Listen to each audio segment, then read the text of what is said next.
कार्यकर्त्याला ताकद देणारे नेते होते आणि आज ते असते तर ही वेळच नसते माझ्यावरती आज. अच्छा, इतका तुमचा त्यांच्याबद्दल विश्वास दृढ होता एकदम. माझा नाही, अख्ख्या पुणे शहराच्या भाजपच्या कार्यकर्ता आहे. माझा नाही, अख्ख्या संपूर्ण पुणे शहराचे. ओके. आज भाजप सोडताना शेवटी काय वाटलं? भाजप अजूनही म्हणजे भाजप मी नाही सोडली, भाजपने मला सोडली. अच्छा. मी कुठं भाजप सोडली, भाजपने मला सोडलं. त्यामुळं तो दोष सगळ्या त्या नेत्यांचा आहे ज्यांनी तुम्हाला हे करायला भाग पाडलं. हा, ज्यांनी षडयंत्र रचलं, त्यांच्या हातात ताकद होती, त्यांच्या हातात पॉवर होती, ते माझ्यापेक्षा मोठ्या पोस्टला होते. आज त्यांचा दिवस होता, अच्छा. उद्याचा दिवस माझा येईल. हा विश्वास कशाच्या आधारावर की तुम्ही भाजपचं इथे एवढं मोठं मतदान आहे, त्यांचं या ठिकाणी वोट बँक असं मानलं जातं, तरी तुम्हाला असं वाटतं की तुमचं जे घड्याळ आहे मला तोच तर अहंकार तोडायचा ना. या निवडणुकीत मला तेच तर सिद्ध करायचे. कार्यकर्ता मोठा का नेता मोठा, नेता ठरवल ते होईल का कार्यकर्ता ठरवल ते होईल, ही कार्यकर्ता आणि नेत्यांची लढाई आहे. अच्छा. मला या लढाईमध्ये मला कार्यकर्त्याला जिंकवायचे. ओके. पण अनेकदा असं बोललं जातं की अमोल बालवडकरांनी तेच केलेलं आहे की जे नेते एका पक्षातून दुसऱ्या पक्षात संधीसाठी जातात तेच तुम्ही केलं असं देखील बोललं जातंय. आज राज्यात काय चाललंय, देशात काय चाललंय, जेव्हा आमचे मुख्यमंत्री सुद्धा एखाद्या अपरिहार्य परिस्थितीमध्ये एखाद्या पक्षासोबत युती करतात, राष्ट्रवादी सोबतच युती केली, तेव्हा मोठ्या नेत्यांनी केलेलं सगळं स्टँडर्ड चालतं. मग एखाद्या कार्यकर्त्यांनी केलेलं ते स्टँडर्ड का नाही चालत पक्षात? अच्छा. म्हणजे जेव्हा तुम्हाला राजकारणामध्ये जिवंत राहायचं असतं तेव्हा तुम्हाला काही निर्णय घ्यावे लागतात. आज मला यांनी राजकारणातून मारून टाकण्याचा प्रयत्न केला. ओके.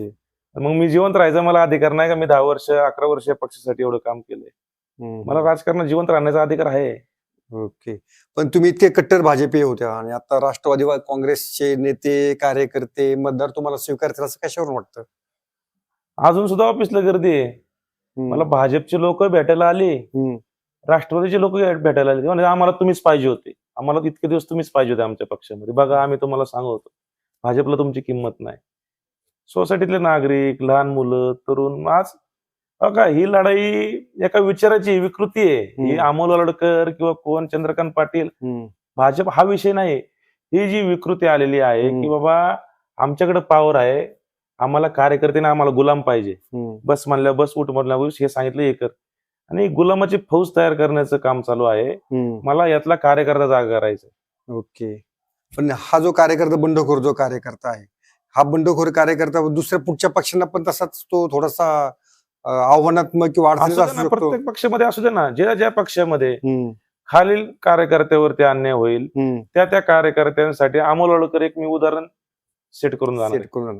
अनेकदा असं बोललं जातं की ह्या प्रभागातली जी निवडणूक असायची किंवा होते की बाबूराव चांद्रे वर्सेस तुम्ही, असं अनेकदा व्हायचं. पण त्याच बाबूराव चांद्रे यांच्या पॅनल सोबत तुम्ही आहात किंवा तेही तुमच्या सोबत आहेत, तर या तुमच्या दोघांचं जमणार कसं, हा असंच अनेकांना प्रश्न पडलेला आहे. जमलंय ना, आज आमचं चांगलं जमलंय, व्यवस्थित जमलंय. आमच्या दोघांची अस्तित्वाची लढाई आहे. बरं. आणि जर मला माझ्याच घरातून हाकलून दिलंय आणि मला जर अजितदादांनी मला आज आधार दिलाय, त्या घरात त्यांनी मला सन्मानाने बोलवलंय, एबी फॉर्म मला पहिल्या 5व्या मिनिटाला तर एबी फॉर्म माझ्या हातात दिलाय. अच्छा. राष्ट्रवादीचा अजून काय केलं पाहिजे त्यांनी माझ्यासाठी? ओके. अजितदादांनी असं म्हणतात की कार्यकर्त्यांना ताकद देणारा नेता आहे. तुम्हाला जाताना काय अजितदादा काय तुमच्या प्रभागात प्रचाराला येतो, सभा लावतो, असं काय बोलले का? पहिली गोष्ट त्यांना आश्चर्य वाटलं की बाबा तुझं तिकीट कसं कट झालं. बरं.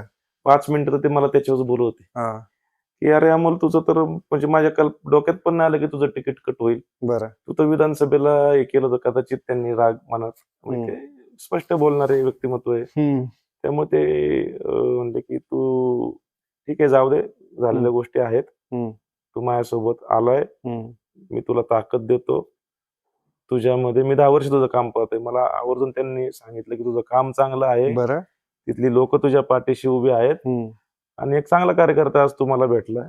आणि तुम्ही चांदेरे असतील, अजून बाकी सर्व उमेदवार, माझा विश्वास आहे की तुमचा प्रभाग पुण्यात सर्वात जास्त लीडने निवडून. ओके. इतका विश्वास त्यांनी तुम्हाला तुमच्याबद्दल व्यक्त केलेला आहे.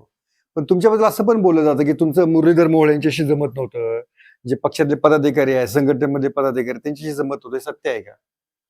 मला आजकाल जमणं आणि नाही जमणं याचं काही कळत नाही. बरं. म्हणजे 4 वेळा तुम्ही नेत्यांच्या सोबत दिसले. म्हणजे आता आम्ही समजा जनतेत काम करतो, लोकांची काम करतो, आम्ही रोज रोज जाऊ शकत नाही कोणापाशी उडबस करायला. काही काही लोक जाऊ शकतात रोज. याचा अर्थ त्याचं ते नेते संगत जमतं आणि माझं मग ते नेते संगत जमत नाही. आमचं जमतं जनते संघ, पब्लिक संघ. बरं. हे जमलं ना तुम्हाला जगात काही पण राजकारण जमू शकतं. अच्छा. त्यामुळे त्या काही गोष्टी मला नाही जमल्या, कदाचित त्याचे परिणाम मला भोगायला लागतात.